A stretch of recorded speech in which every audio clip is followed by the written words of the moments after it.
नमस्कार दोस्तों, आपका मेरे चैनल में स्वागत है। आज मैं आपको चौथ माता की कहानी सुनाने जा रही हूँ। अगर आपको ये कहानी पसंद आए तो कमेंट बॉक्स में चौथ माता की जय अवश्य लिखिए। साथ ही अगर आपने अभी तक मेरे चैनल को सब्सक्राइब नहीं किया तो सब्सक्राइब कर लीजिए और बेल आइकॉन पर क्लिक जरूर कीजिए, जिससे हमारी वीडियो के नोटिफिकेशन आपको मिलते रहें। अब सुनिए चौथ माता की ये कहानी। किसी गांव में एक बूढ़ी माँ रहती थी। उनके एक बेटा भी था। वह बहुत गरीब थे। उनका बेटा जंगल से लकड़ी काट कर लाया करता था। उसी से उनका गुजारा होता था। बूढ़ी माँ धार्मिक प्रवृत्ति की थी। वो नियम पूर्वक चौथ माता का व्रत किया करती थी। जब बूढ़ी माँ का बेटा लकड़ियां काट कर लाता था तो बूढ़ी माँ उन लकड़ियों में से कुछ लकड़ी अलग रख देती थी और चौथ के दिन बेटी से छुपकर उन्हें बेचकर सामान लाती और 5 चूरमे के लड्डू बनाती थी। एक लड्डू अपने बेटे को देती और एक लड्डू खुद खाती और इस तरह वो चौथ माता की पूजा किया करते थे। एक दिन चौथ का दिन था। बूढ़ी माँ का बेटा अपनी पड़ोसन के पास गया तो उसने देखा पड़ोसन ने चूरमा बना के रखा है। तब उसने अपनी पड़ोसन से पूछा कि आज क्या त्योहार है जो आपने चूरमा बनाया है। तो पड़ोसन ने कहा, मैंने तो आज ही चूरमा बनाया है। तुम्हारी माँ तो हर चौथ के दिन चूरमा बनाती है, तुम्हें खाने के लिए नहीं देती क्या? तो उस बूढ़ी माँ के बेटे ने कहा, हाँ, मेरी माँ मुझे चूरमा देती है। तो पड़ोसन ने बूढ़ी माँ के बेटे से कहा कि तुम जो लकड़ियां काट कर लाते हो उनमें से कुछ लकड़ियां तुम्हारी माँ छुपाकर बेच देती है और उन्हीं लकड़ियों से मिलने वाले पैसे से चूरमा बनाती है। बेटा वापस अपने घर आता है और अपनी माँ से पूछता है, माँ, मैं इतनी मेहनत से लकड़ी काट कर लाता हूँ और तुम चूरमा बना बनाकर खा जाती हो। अब माँ, बहुत हो गया। अब या तो तुम मुझे छोड़ दो या फिर चौथ माता के व्रत करना छोड़ दो। तब बूढ़ी माँ ने कहा, बेटा, मैं तो यह व्रत तुम्हारे लिए ही करती हूँ। मैं तुम्हें छोड़ सकती हूँ लेकिन चौथ माता के व्रत को नहीं छोड़ सकती। तो बेटा ने कहा, ठीक है माँ, तो मैं अब इस घर में नहीं रह सकता। बेटा घर छोड़कर जाने लगा तो बूढ़ी माँ ने कहा, बेटा, तू जा तो रहा है लेकिन यह कुछ अनाज है जिससे मैंने चौथ माता की कहानी सुनी है। यह लेकर जा और जब भी संकट आए तो चौथ माता का नाम लेकर कुछ दाने वहां डाल देना। बेटा मन में सोचता है, यह सब तो झूठ है। उसको चौथ माता पर भरोसा नहीं था, लेकिन उसने बूढ़ी माँ की बात मान ली और उसने वो अनाज के दाने रख लिए और वह घर से निकल गया। वह घर से थोड़ी ही दूर गया था कि उसने देखा खून की एक नदी बह रही थी और कहीं से भी रास्ता नजर नहीं आ रहा था। उसने चौथ माता का नाम लिया और थोड़े से अनाज के दाने वहां डाल दिए और कहा, हे चौथ माता, अगर आप सच्ची हैं तो यहाँ रास्ता बन जाए।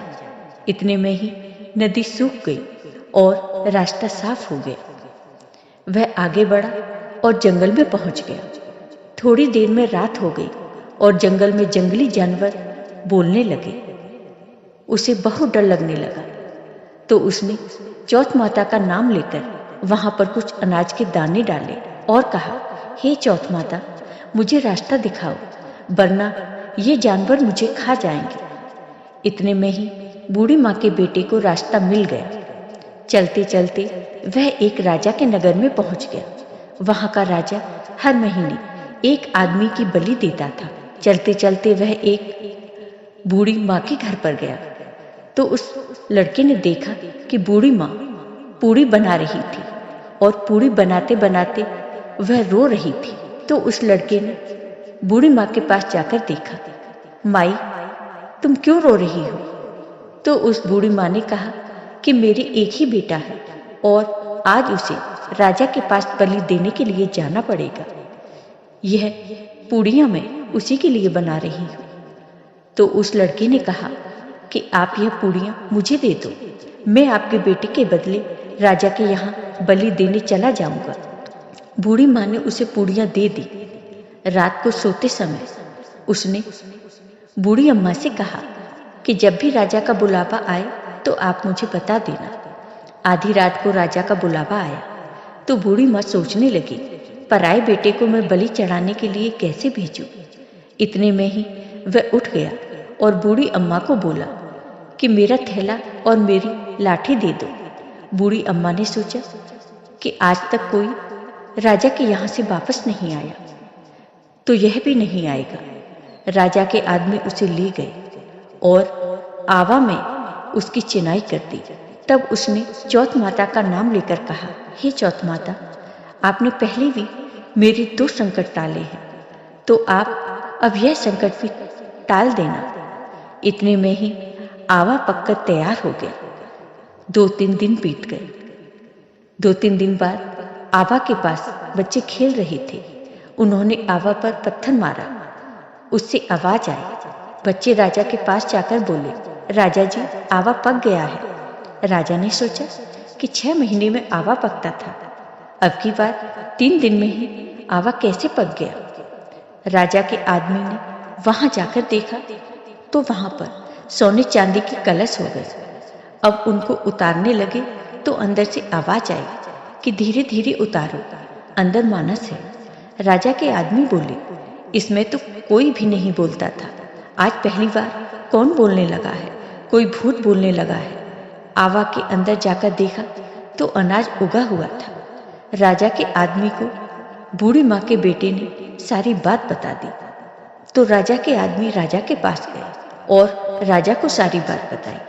तो राजा वहां आए और उन्होंने बूढ़ी माँ के बेटे से पूछा कि तुम कौन हो और तुम कैसे बच गए। तो बूढ़ी माँ का बेटा बोला, मेरी माँ चौथ का व्रत करती है, मैं तो चौथ माता के प्रभाव से बच गया। राजा को उस पर यकीन नहीं हुआ तो राजा ने उसकी परीक्षा लेने की सोची। राजा उससे बोला कि तुम एक घोड़े पर चढ़ जाओ और मैं दूसरे घोड़े पर चढ़ जाऊंगा। तुम्हारे हाथ पैर रस्सी से बांध देंगे। अगर रस्सी खुलकर मेरे हाथ में बंध जाएगी तो तुम्हारी चौथ माता सच्ची है। फिर वो लड़का और राजा अपने अपने घोड़े पर बैठ गए। तो उस बूढ़ी माँ के लड़के ने थोड़े से अनाज के दाने डाले और कहा, हे चौथ माता, मेरी लाज रखना। इतने में ही उसकी रस्सी खुलकर राजा के बंध गई। राजा ने सोचा कि चौथ माता तो सच्ची है। उन्होंने अपनी बेटी की शादी उस बूढ़ी माँ के बेटे के साथ कर दी। वह वहीं रहने लगा। बहुत दिनों बाद उसने कहा कि आज हमारे गांव की तरफ बिजली चमक रही है। तो राजकुमारी ने पूछा, आपके गांव भी है? तो बूढ़ी माँ के बेटे ने कहा, हाँ, मेरा गांव है, वहां पर मेरी माँ भी है।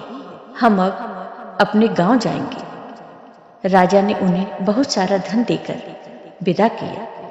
दूसरी तरफ बूढ़ी माँ लकड़ी तो काट नहीं पाती थी, इसलिए वह गोबर बीनकर उसे सुखाकर बेचकर अपना गुजारा करती।